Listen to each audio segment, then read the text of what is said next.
to file in, but we're going to go ahead and get started. We want to respect your time, and we just thank you for joining us tonight for our, I can't even keep up with what episode this is.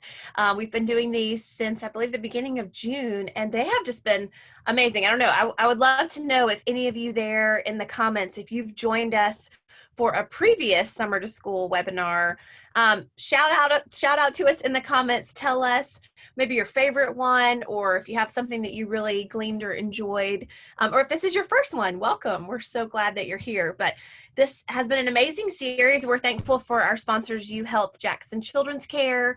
My name is Cierra Bragan, and I'm the owner and founder of Miami Mom Collective.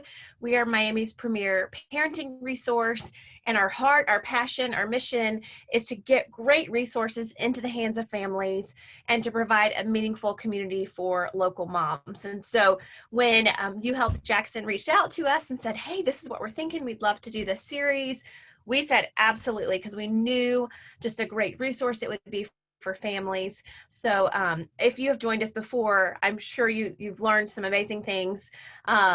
It is really, there's a lot of different things I've gleaned from each one. And so the one tonight I'm really excited about.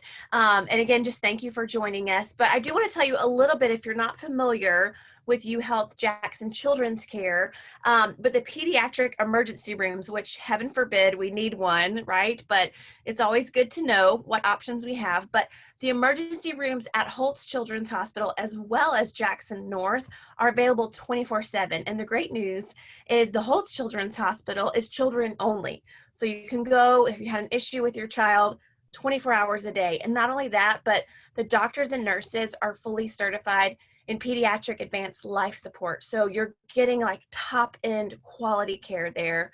All of the emergency rooms, both of those, the Children's Hospital as well as Jackson North, are staffed with board certified pediatric emergency medicine specialists. So like I said, again, you know the care that you're getting. You're going to have access to all the subspecialists that you would need. And those are coming straight from the University of Miami Health System and Jackson Health. So there's just this huge whole network, which I didn't really understand until we started this series, how interconnected the university is as well as with Jackson. And so it's just a wealth of resources available for families in need. So if you ever have emergency need, like I said, hopefully we don't, but if we do, there's great options there. So without any further ado, I love seeing some of you in the comments sharing, if this is your first one or if you've been back, but we're just so glad that you're here tonight. And our topic tonight is related to sports. Okay, so we love to have our little ones or our big ones in sports. Things look a lot different right now because of COVID, social distancing. How do we do this? You watch the TV and you see, okay, MLB is starting back. Okay, MLB is taking a pause. Okay, NBA is starting back. And it's, what does this mean for our families? What does this mean for our children? Maybe you have questions. I have a lot of questions. I have a 3-year-old, a 1.5-year-old. He's not really into sports yet, but I know he will be soon. But my 3-year-old, I kind of thought, this is her year. This is the year to put her in Pee Wee soccer. But then COVID, and I thought, okay, we can't do it. We just can't do it. But I have a lot of questions, and I think we're going to get some great answers tonight. So I do want to tell you, if you have questions at any point in tonight's webinar, there is a Q&A feature. So there's a chat feature, which you're welcome to chat there. It's easier if you have a question to funnel that to the Q&A, because then we can access it, and we'll do our very best to get to all those questions before the evening is up. So utilize that Q&A function, and we'll address those questions there. But before we jump into social distancing and sports, I want to talk a little bit about sports injury. So I admit I was not much of an athlete in high school, especially not in college. I was a cheerleader in high school, but I can attest that cheerleaders can have sports injuries. And I'm sure Dr. Inzunza can tell us more about that. But now as a mom and having little children, thinking about putting them into sports and what am I making them susceptible to, has raised a lot of questions personally. So like I said, if you guys have a question anytime, drop it in the question box and we'll get it answered. But I want to take a minute and introduce you to Dr. Jose Inzunza. He is the Associate Medical Director of Orthopedic Surgery and Sports Medicine at Jackson Health. Thank you for being with us. We're so glad you're here. Thank you for having me. Yes, so Dr. Inzunza has been with Jackson Health actually since 2018 when he himself began from scratch the orthopedic surgery practice, which is awesome there at Jackson North. That's so amazing that you just created it. So it's awesome. He is originally from Las Vegas, so it's got, I mean, a little bit different than Miami, but still hot, maybe similar in some Different kind of heat. waay, right? Yeah, it's a dry heat. That's right. That's right. Yeah, you don't You, have the sea you can breeze. fry an egg on the sidewalk. There you go.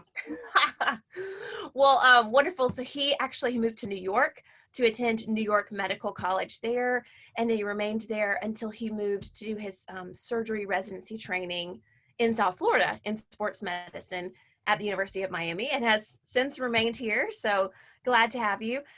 Also, as a sports medicine specialist, his interests include treatment of injuries that are common to active individuals. So maybe someone is listening and you're a runner, or you're an avid swimmer, or you pick up soccer weekly, those injuries that we could pick up in our shoulder or our knee, that's really his specialty. So if you have any questions about things like that, you can drop those in. But he has essentially been involved in all the orthopedic matters at Jackson North since he's arrived. So lots of creating the protocols and everything with the needs of the surrounding community. So lots of wisdom to offer us tonight. Dr. Inzunza, thank you for joining us.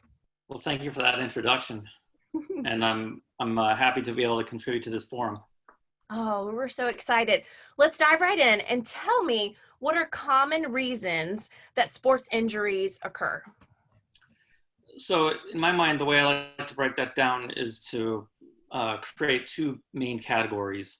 One category is acute injuries, which are the type that happen from a single sudden traumatic event.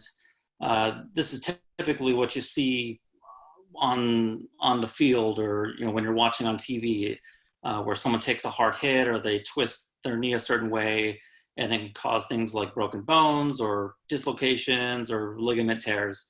And then the other category that I use to conceptualize these injuries is called overuse injuries. And these are injuries that tend to build up over time, and if not addressed, then they become a much bigger problem. And commonly, this is things such as tendinitis, or even stress fractures for certain types of athletes like runners. And also in other types of athletes, especially throwing athletes, they also get ligament tears as a result of chronic overuse injuries. Gotcha.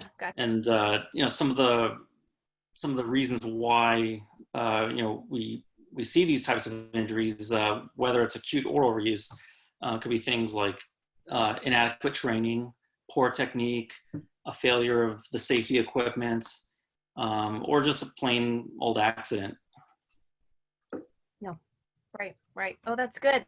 And such a reminder too that, when we talk about sports injury, we're not just talking about, a football player having a concussion during a football game. It's like, oh yeah, the runner who's just running and overusing that muscle or tendon or part of their body, and as well as tendinitis. Do you see a lot of that with like tennis players or?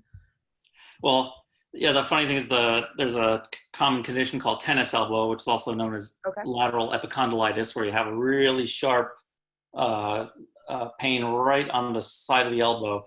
But I see people all the time for that, and most of them don't play tennis. So it's like just from the special name given to it, people assume that it's only for tennis players. And while it is a common condition with certain types of tennis strokes, basically repetitive movements of a certain type can cause it in just about any active individual. Okay, that's good.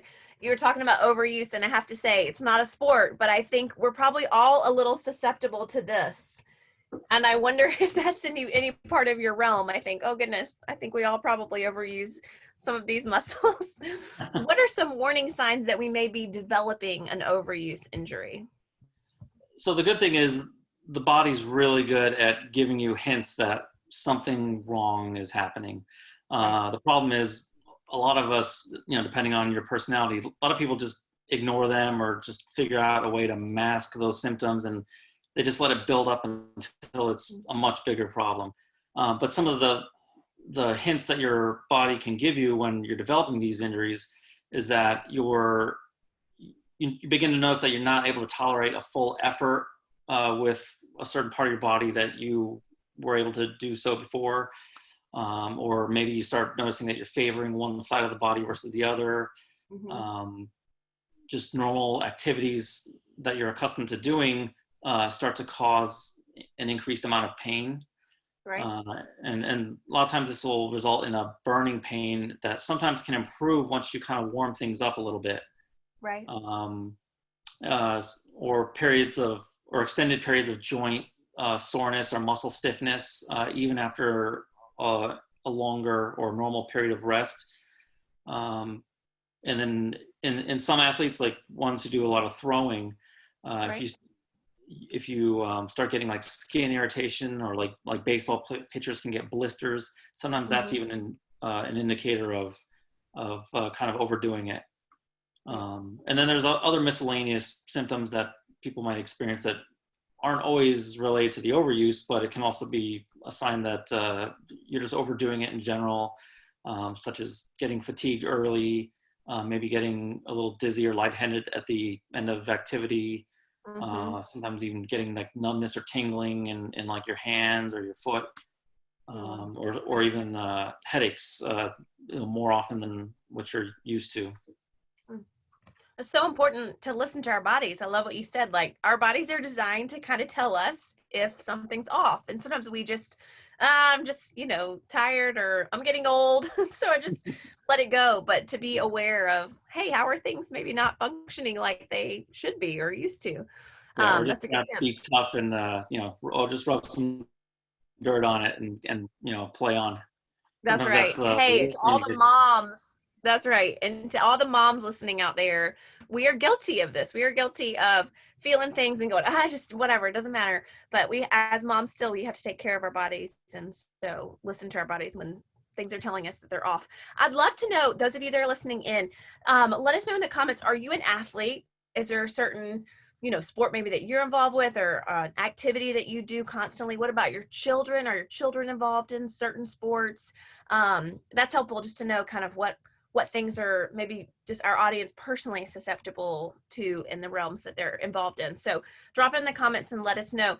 Tell us, being like, you're talking about overuse. Acute injury obviously can happen on field or in the realm of sport, and then overuse can happen from overuse. How can we prevent these? Like, does that just mean I just need to stop running so much, or I need to stop playing so much tennis, or get my kid out of sports? How can we prevent overuse injuries?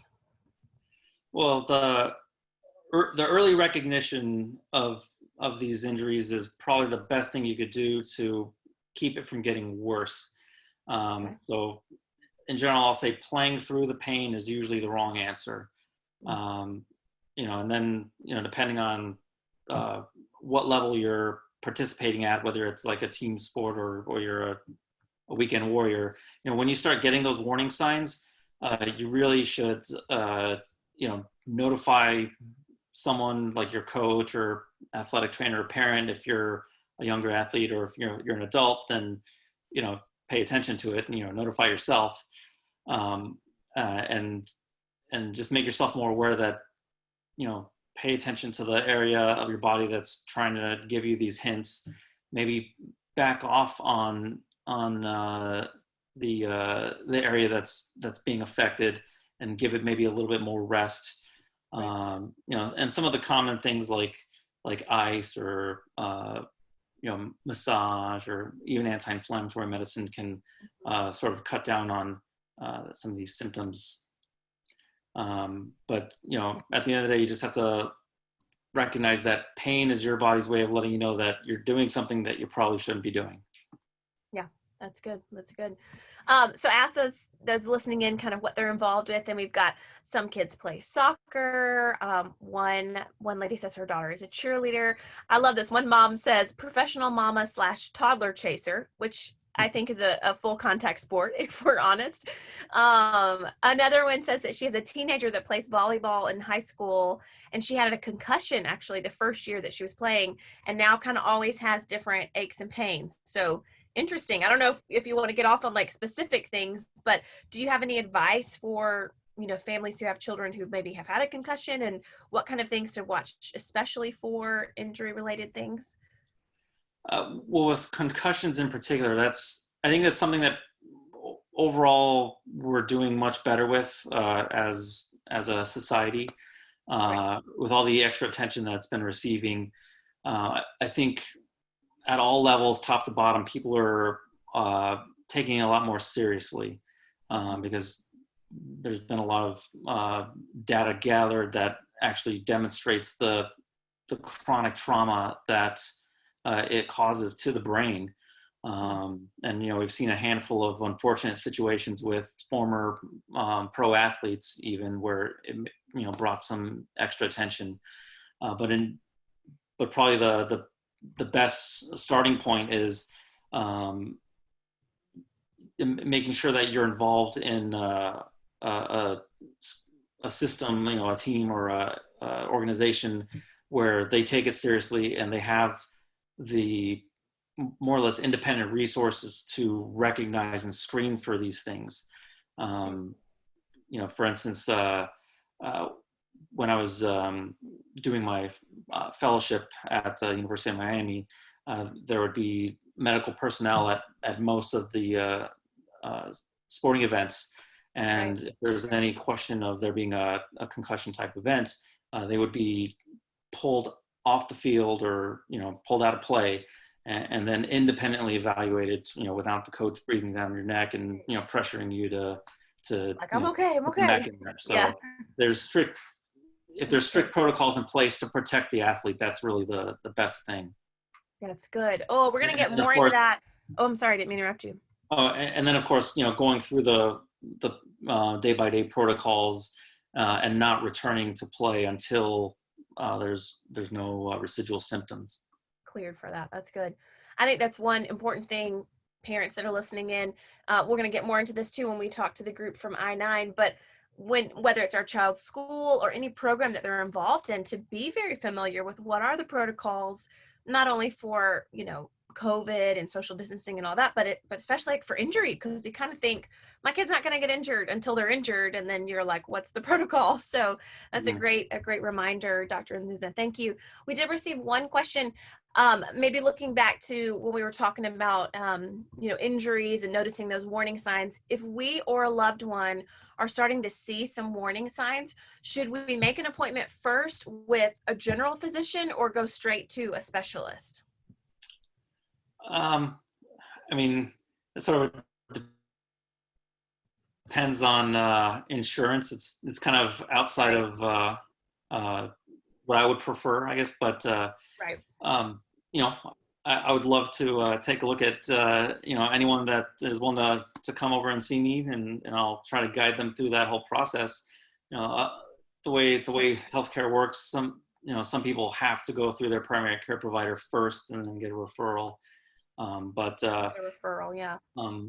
As long as you're being evaluated by a musculoskeletal specialist, and there are some primary care providers who do have some specialized training in musculoskeletal medicine. So, that's good. Going to someone who's specialized, such as myself, doesn't always have to be the answer. But of course, I'm biased, and I'd love to see everyone in my waiting room, if they need me.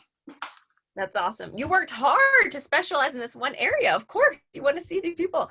I think that's great. And yeah, just a good reminder to check with your insurance, because things vary. And sometimes, I think our insurance is like, well, you see a general physician first so they can refer you and all that. So great question. Thanks for asking. Keep those questions coming in the Q&A. Dr. Inzunza, let's talk about South Florida. You're from Vegas, so the heat is an issue. What are other health-related issues that could be related to activity in the heat that we should be aware of? So, especially the sports that participate outdoors in those hot summer months, there's some very serious conditions that I've seen firsthand develop in athletes from time to time. It's usually related to dehydration. But then further along that spectrum, athletes can start getting heat cramps, And if left ignored and they just continue to try to tough it out, they can move further down the spectrum where they're getting heat exhaustion, and in the worst case, heat stroke, which is a medical emergency. It can even be fatal. So these are things where, just like with recognizing concussions, recognizing for signs of dehydration and the worsening of that spectrum of heat illness is very important for those associated, in team sports or outdoor sports with whoever's providing the medical coverage. It's good for them to be able to recognize these things. But the take-home point is that all the time you need to stay hydrated, but it's critical in those hot summer months, especially if you're playing an outdoor sport, because especially here in Florida, maybe it's 95 degrees, but then with the humidity and the heat index, it's more like 110 degrees, and Right. so there's a very low threshold for the body to be able to maintain its cooling mechanisms in that kind of weather, and so once the body kind of heads down that slippery slope, it can really get into a bad situation quickly. Yeah, it can. And sadly, I've had friends not in South Florida, actually out in Arizona. We were just hiking. We Oh, were yeah. just hiking, but it was just such a hot day, and it was like at that point, it was just too late because the body could not cool down. So it's serious. Like we talk about hydration, but especially just in the climate that we're in, it's just so serious to stay hydrated. So I appreciate you, touching on that. What about obviously the heat? Certain injuries can be related because you're playing outdoors, but what about, does the sport that I play affect the injuries that I can get? Obviously, I would think there's certain maybe sports that certain injuries are more prevalent. Correct. Yeah. So you'll typically see certain injury patterns that are more common in some sports versus others. I guess the way I think about it, or at least in my experience, contact sports tend to cause more of those acute, sudden injuries, just because there's contact. There's a lot more variability in how the body is being manipulated or absorbing stresses during a game. Whereas the non-contact sports are the ones that tend to have more overuse injuries. So then, for example, football, which is probably one of the best examples of a contact sport, you see a lot of knee ligament injuries or meniscus injuries, high ankle sprains, a lot of like shoulder trauma, like contusions or sprains of the AC joint at the top of the shoulder. And then on the opposite end is a relatively non-contact sport like baseball, where you see a lot of overuse injuries, particularly with pitchers, because they're not necessarily having direct contact with other players, but they're performing this very, again, not just during the game, but during the days in between when they're refining their mechanics. Right. Yeah, which is so important. My husband is a baseball player, and so I've learned so much. I'm like, oh, well, how come that guy didn't get to pitch 3 nights in a row? And he's like, because you can't do that. You can't overuse Yeah. Like, okay, I'm learning. But it is true. And even just thinking about our children in the sports that they're in and being wise to make those decisions. So we did have one question come in, and this is a little like off orthopedic related, but I'll still ask you. Would you say it's safe for like a competitive swimmer to come back to the pool right now during this season with the COVID rates kind of increasing? Do you have anything you would speak to that? I don't have any firsthand knowledge about the safety of that environment.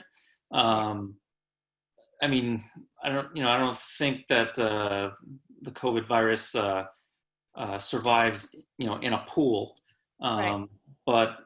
But then at the same time, you're not in the pool the whole time. So there's the deck around the pool. There's the locker room, and the common areas in the facilities. So there's still a lot of surfaces where there could be potential spread. So If you're diligent with, hand hygiene and avoiding touching surfaces if you can, and then when you do touch surfaces, sanitize or wash your hands before, touching your face or anything like that, and proper social distancing, it may be okay. But it's hard to say for sure since it's not really an environment that has been, tested at least publicly. Right. That's great. I am not a medical professional, but I will say our very first summer to school series that we did, the focus was COVID and summer camp and is it safe and what to do. And I will say that the doctors at that time said exactly what you said, like it's in some ways a safe realm because it can't travel in water, it can't be spread in water, but there's obviously, other areas. And so their big thing was cost benefit analysis, what's the risk versus the reward. And at the end of the day, when we're all making the decisions to go to the grocery store or go to a restaurant, we're making that decision of, how we're going to weigh that. So it's a great question. Thank you all for keeping those good questions coming. Okay, Dr. Inzunza, what about if we play multiple sports throughout the year? So is that looking at overuse, or maybe are we using different muscle groups so it's okay? What would you suggest? So this is actually an interesting question, and especially when you look at it from the standpoint of adolescence, because there's a lot of very athletic teenagers out there, and they're playing sports all year round, whether with their school or with some club teams, and so there's actually a difference whether they're switching up sports every few months and maybe playing 3 different sports in different cycles throughout the year versus playing the same sport all year round. Okay. The other, I guess, in the orthopedic literature, the term for that is sports specialization, which sounds like a good thing, but it's actually not. Okay. So at a young age, when you're still like growing, I'm on the travel team and the school team and the rec team and exactly. So the adolescent athletes that are playing the same sport all year round, they are actually more susceptible to getting these overuse injuries, because by playing the same sport all the time without any real break, they're actually firing the same muscle groups over and over again, and without really giving a major relaxation to those groups, because there's no off season. They're just going from one team to the other, and it just keeps on repeating year after year.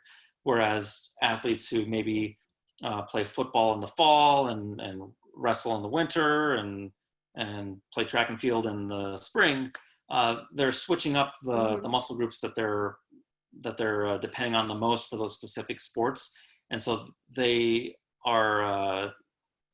It's actually been shown in the medical literature that they're prone to less overuse injuries. That's good.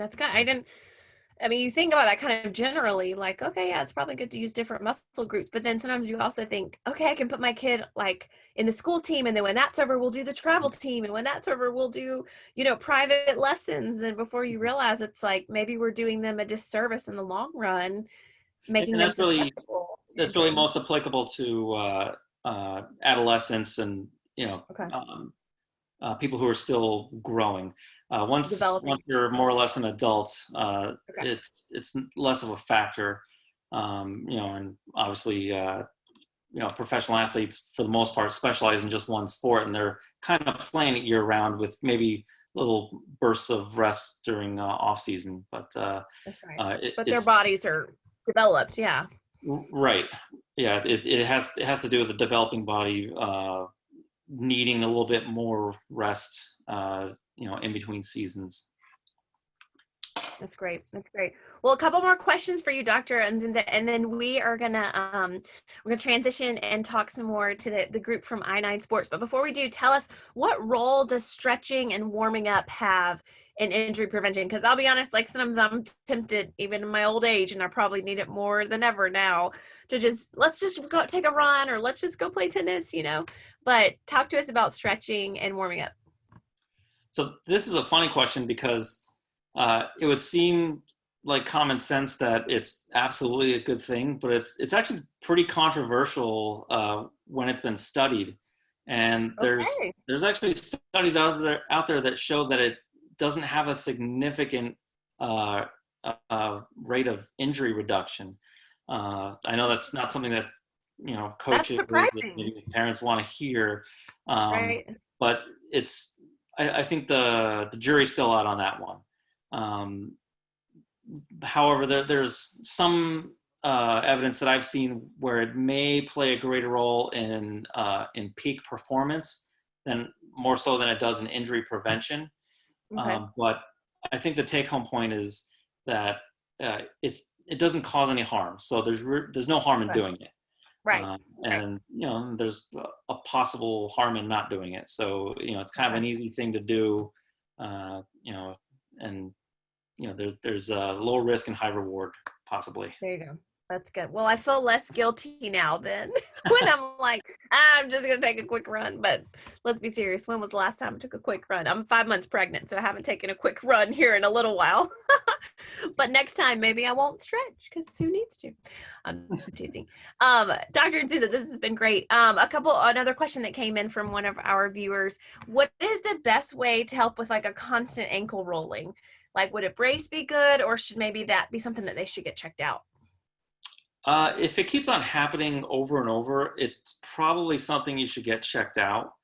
Um, if on the just to be safe, because at the low end, maybe you would benefit from doing some physical therapy and rehab to just re-strengthen certain muscle groups that may be allowing the ankle to be rolling a little too often, or maybe improve some mechanics in the way you're walking or running or doing whatever it is that leads to these events. Mm-hmm. But also on the opposite end, repetitive trauma to ligaments can cause them to heal back longer than they were originally. And so if it's too lax, it's not really doing its job, which means that you can keep having more sprains and actually start damaging secondary stabilizers to the ankle. And so that's another reason to get it checked out, because maybe you need to have something done a little bit more aggressive to restabilize the problem area. Okay, that's great. Someone added, could low tone be a cause as well, like low muscle tone for like, I guess, rolling an ankle? Uh, I think I know what they mean by that. And yeah, in general, when the muscles around a joint aren't well conditioned, and this isn't just peak strength, this is also endurance. But people are overall more susceptible to injuries if their musculature. Oh, hello. We have a visitor. Yeah. Sorry. If their muscles aren't well conditioned, they can be more prone to injury. This is something that's very well demonstrated, especially in athletes who are recovering from an injury, and that leg or that arm got weaker compared to the opposite side while they were protecting and healing up from something. If they go back too early before reconditioning the injured extremity, they're more prone to all sorts of injuries in that same extremity, not just the same injury over and over again. Gotcha. No, that's good. Thank you. And one more question came in, another related to the concussion. So I don't know if this is off subject for you, but can children like completely heal from concussion? Like, or is it always kind of something to be an issue if they suffered that as a child, I guess? That's probably a better question for a neurologist. Yeah. I don't have as detailed of a background in the specific things that a concussion does physiologically. For sure. So I wouldn't want to answer the wrong way and give them I appreciate that. bad That's great. information We there. respect that. Thank you.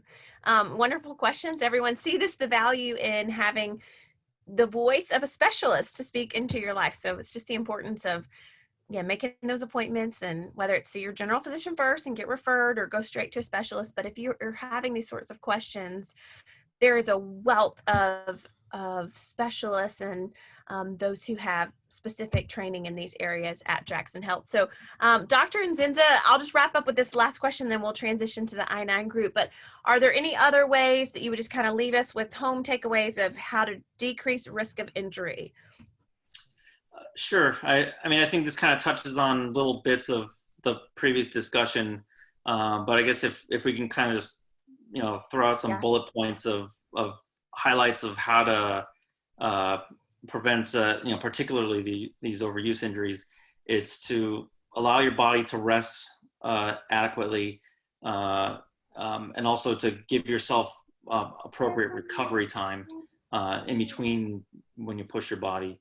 Make sure you're very well hydrated, because well hydrated muscles and ligaments and tendons perform better. If you're participating in a sport that requires special equipment or gear, just make sure that it's appropriate and not worn out. Particularly like people who like to run. Don't run your shoes till they're flat on the bottom. You gotta get those treads back up, and then of course make sure you learn proper mechanics, because sometimes you can cause injury to yourself if your mechanics are not optimal and you're placing too much stress in certain parts of a sporting motion that aren't really supposed to be there. That's right. No, that's so good. It's all kind of, some of the things we would think are maybe, second nature, common sense things that we would kind of think about, but sometimes we just don't stop to think about those things. So it's great to hear that. And Dr. Inzunza, thank you so much. He's going to hang around. So if another question pops up, we'll circle back at the end, but we're going to transition now. So thank you so much for sharing just your expertise with us. And I'm excited to introduce you to Alex and Maria Martinez, who are the area developers for I-9 Sports of Central Dade and South Dade. So they have a huge area that they're overseeing for I-9 Sports. They're going to tell us more about I-9 in a second, but they actually purchased a franchise for this business in 2008. So for 12 years, they've just been pouring their heart and soul into this. And if you ask them, they would say it's been the best years of their life, and having their children who, when they initially started, were 3, I believe, and 5 when they first started this organization. And so seeing them grow up in this, I know has been very rewarding for them personally. But just so excited to hear more about what you guys have built, what you've accomplished, the lives that you've touched, the reputation that you've built. Tell us more about I-9. Introduce us to I-9 for those who aren't familiar. Well, basically I-9 is a program. We offer youth sports leagues and programs for kids ages 3 to 15 for flag football, soccer, basketball, t-ball, cheerleading. And it's basically, we focus on the kids learning the fundamentals, having fun, and we offer the convenience to the parents where it's only once a week, practices and games. Hopefully we'll get into games in the fall, and it's basically just for the kids to be introduced to sports. We don't do any tryouts, so everybody's included, everybody plays, and everybody has fun and learns. Awesome. Well, you alluded to this, but tell me, it sounds like an amazing organization. Lots of children can be involved, but are children involved right now? Are you guys open? Are you operating? Are sports happening? What's the plan? Great question. The answer is yes. We are, even though the schools are closed and we're not able to be in the schools right now, we are able to be at 2 local parks here in Kendall, Sable Chase, which is next to William Lehman Elementary, and Palmetto Bay Park, which is just south of Pinecrest. Our sports that we are able to do are our clinic format, so we can keep the social distancing and the safety involved with the activities. It's what the local government has imposed on us that we're allowed to do. So we can't do games, we can't do any league play, but we can do clinics and instructional in a in that type of format. So we are playing sports for kids and boys and girls from 3 to 12 years old. Oh, okay. 3 to 12. Great. I have a 3-year-old. And so, like I said, I'm like, I think this is the year we start sports, right? So that's awesome. 3 to 12. And you mentioned the schools. Do you guys typically partner with the schools, or do you host like the clinics and the programs at schools? How does that work? So we have rental agreements at a few schools in Miami where we use their facilities on Saturday mornings and on Sundays sometimes to host, our events and our games. So along those, we use parks. So because the schools are closed right now, we're just using the parks, and hopefully come the fall, we'll be able to get back into those schools. Like, Madeline Barrios, who's also in the team, she's participated in our South Miami, and we've been there for years. And also, just to touch back, and I'm sorry, just to touch back on that, the relationship that we have with the school is such an important part of what I9 Sports does in the community. We reach out to those families, those kids that may not know about us, whether they go to that school or not, they can come and join us. So it kind of brings the community together in a safe environment that's focused on family first. That's great. And can you be from kind of anywhere in Miami to participate? I know you said you're at those 2 parks, but could you commute in if you wanted to be a part of I-9? Yes, we have people coming in from Miami Beach all the way to Miami to participate in our programs. And because Miami is so condensed, everything is 10 minutes away from, and especially now that there's not a lot of traffic, and especially on Saturdays and on weekends. Right. So everything is convenient, and it's close by to most everybody. That's great. I think we can all agree on one thing in this season is that the traffic has been a positive, or lack of traffic, I guess. It's been our one, a silver lining of this whole season, right? Yeah. Also, I was looking at the website earlier today, which is actually i9sports.com. So families, if you have questions, that's a great place to start. And I saw about the returning to play safely. Like, talk to us about what is I9 doing to ensure the safety of kids who are participating during COVID right now. So the I9 Sports Return to Play Safely initiative was able to get started now in the summer. I9 corporate office nationwide was ahead of the game all along. Doctor was talking about, concussions and injuries. I9 always seems to be a little bit ahead of the game. We have a when in doubt, sit them out protocol that when somebody gets hurt, go ahead and sit them out. If you have any questions, sit them out. Let's, get some water. Let's see what's going on, and let's follow up with that. With the COVID and the Return to Play Safely initiative we have social distancing that we have, like little cones or X's on the field. To keep the kids, 6 feet apart during the drills. And that way we're able to keep everyone safe, keep the staff and the parents safe, and then also keep the kids safe by doing instructional activities. You can still play and learn sports and keep social distancing. Yeah. And the reason why we know that is because we're doing it right now. Yeah, we're also, making sure the equipment is cleaned before, during, and after. We're giving lots of water breaks as it's really hot out there. Also playing into what Dr. Inzunza was talking about with the heat. And during the water breaks, we're doing, hand washing, hand sanitizing. We, all of our coaches have little spray bottles, and we're spraying all the little hands. So we're making sure that the kids are going home safe, and while they're playing with us, that they're also safe. That's so good. And COVID aside, I just love hearing about like setting up cones and doing drills so that they can, like what you said, they can learn sports even in this season. Because sometimes I picture, Pee-wee soccer, which is what we're about to kind of age range we're stepping into. And I'm like, oh my goodness, it's just like a mass of kids running around a ball, but no, like your team are professionals. They're helping kids develop these skills, and to know that they're doing it in a way that is safe for them too is super encouraging. So that is awesome.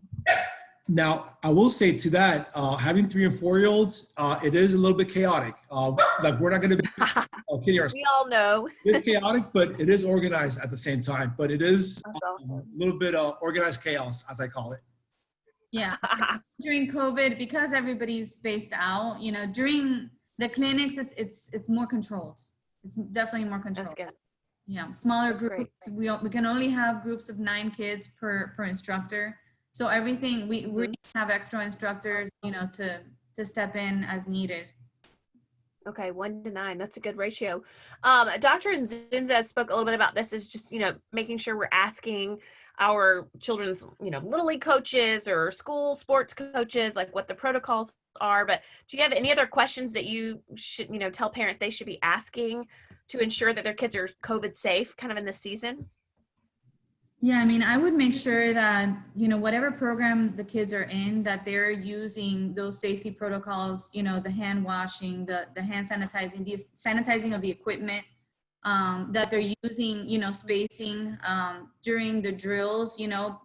I mean, that's so important now, especially they don't really need to use masks while they're playing. That's one thing that helps because, you know, it's so hot out there. And that could be really harmful for them. So they don't get to use their mask, but because they're not using their mask, it's even more important to keep that social distance. Yeah, that's good. That's good. Talk to me about, I'm sure you guys have experience with this in your many years of doing the 12 years you've been doing this. But what about kids with special needs? Like, can kids with special needs be a part of these programs? What special things do you put in place to, you know, encourage them? And also with social distancing, can sometimes be challenging. What's kind of your protocol in that way? Great question. So one of the words that makes up what I9 is we have 9 words that start with the letter I. Being inclusive or included is one of the nine words, and we include everyone. And what I mean everyone is everyone. If you can walk, if you can, you know, just be social, and you want, if effort is there, we're gonna let everyone play. Kids. I remember a couple years ago, we had a girl that wanted to play basketball, and mom asked us, well, she only has one arm.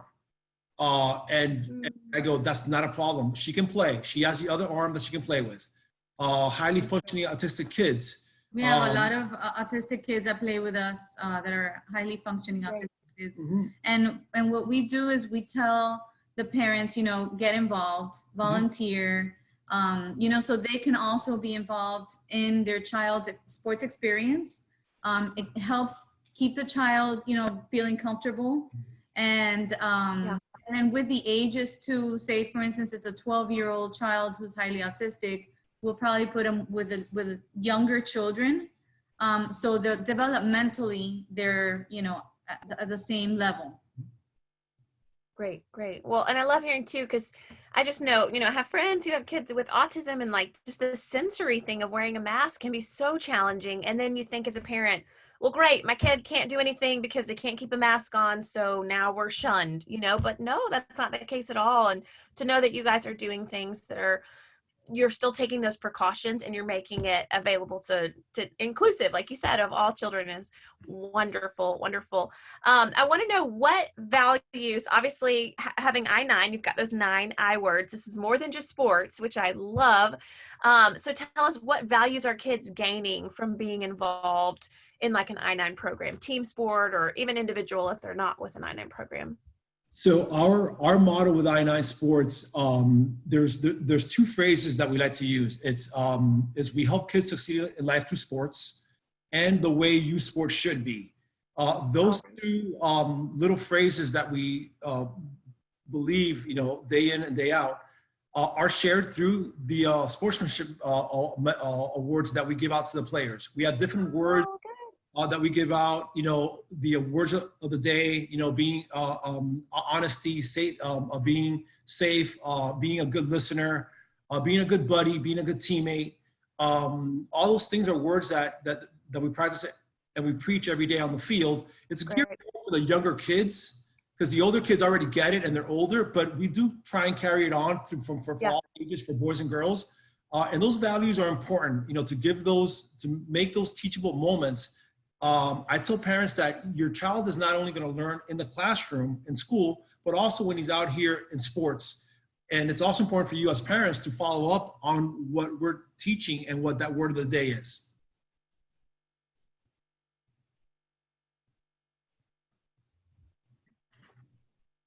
Oh, are you there? Yeah. I think we had a little connectivity issue. I'm sorry. Were Can you say that again? You're saying they're not going to necessarily learn that in school, or kind of say that again? And the same values that the kids are learning in school, we're reinforcing on the field. Okay, great. Awesome. Yes. Taking it on. It's being a continuation. I love that. Yeah, we have a sportsmanship medal that we give out every week to cool. in each team, starting from the little ones at 3 years old. Of course, with those little ones, we do give stickers too, so that when one child gets the medal, the other kids aren't crying. So everybody gets stickers just to make it, That's great. even for everybody. But it's just, the coaches are reinforcing those values that we teach every single week. That's great. I love the weekly sportsmanship award too, because I feel like it gives some children like something to kind of strive towards. They realize like, wow, that's like a special recognition, and it's not you had the best whatever or you kicked the farthest, but it's really that character trait, which is so important. Okay, moms have all kinds of questions about what are the requirements to be a part of I-9. She's like, I've got 2 kids. What are the requirements? Sign me up. So you can go to either call our office. We have a call center open that's open Monday through Saturday. You can also go through the website, www.i9sports.com. Okay. Programs are listed there for the clinics and for the summer programs, fall programs, and winter programs that we already have elevated. Awesome. So they can find more information, more program details through our website or by calling us. Awesome. So they can see a whole list of like the schools of where the programs will be on the website? Yeah, they'll put in their zip code and it'll tell them what, locations are closest to them. Oh, cool. Awesome. Perfect. Let's see. Okay, a couple more questions for you. I want to respect everybody's time to get you all out of here on time. But tell us, back to the values and how the sportsmanship values obviously are very important. You're doing that through the sportsmanship awards, through reinforcing those things that are happening at school. It's something that's often overlooked. Sadly, I feel like we can kind of focus in on our children's physical abilities, especially in the context of sports, but so much is gleaned during team sports, during individual sports about character development. And that's something I'm just passionate about. I could get on a soapbox for hours, but I won't. But I love that you guys are doing that in the program. How you said at the beginning that this is, sports for life, like preparing them for life. How are these values that you're instilling in the children through sports, how is that going to impact their future success? We know it will. Yes. And you guys have been doing it for 12 years, so you're seeing it. But. Yes. Yeah, that's a great question. It is something that we really see through all the years that we've been doing this. We actually hear it from kids that have aged out of our program that now are either in a volunteer program through their school and doing internships with I-9 where, oh, cool. Well, yeah, I played with I-9 and this is why I want to do my internship with I-9 because they learned from they were like 8 or 9 years old, those important values and traits that they can take home with them. Being respectful, honesty and fair play, responsibility, being a good listener. Those are all common sense things that we should do all the time. And right. Sports, if you don't listen, you don't know what the coach is saying to you. If you're not a good teammate, the teammate's not going to be a good teammate to you. So we want to make sure that everyone takes all those things home, and we definitely encourage it every single Saturday. That's so good. I'm such an advocate for programs like this because I can tell my kids all day long, responsibility, you need to be a listener, you need all the same things you're doing. But if I can send them somewhere and someone else can tell them, it's gonna carry a different weight. And they're starting to, like you said, that repetition of things that they're hearing. We all know that. It's like we can be the professional, but we need to go pay someone to tell our kids for them to listen, right? Yeah. I want to tell you something that one of the teams, a couple of teams in our league do. The coaches will have the kids vote who will get the medal, the sportsmanship medal. Oh, cool. And, whether it's for teamwork or listening or whatever that value was for that day, he'll have the players vote in the players. So I think that's great. It's teaching them, it's not the adult choosing, it's the kids themselves saying, it's not about me getting the medal. It's about the person who displayed that value the most getting that medal. So I think that's a example of showing that sportsmanship. Definitely.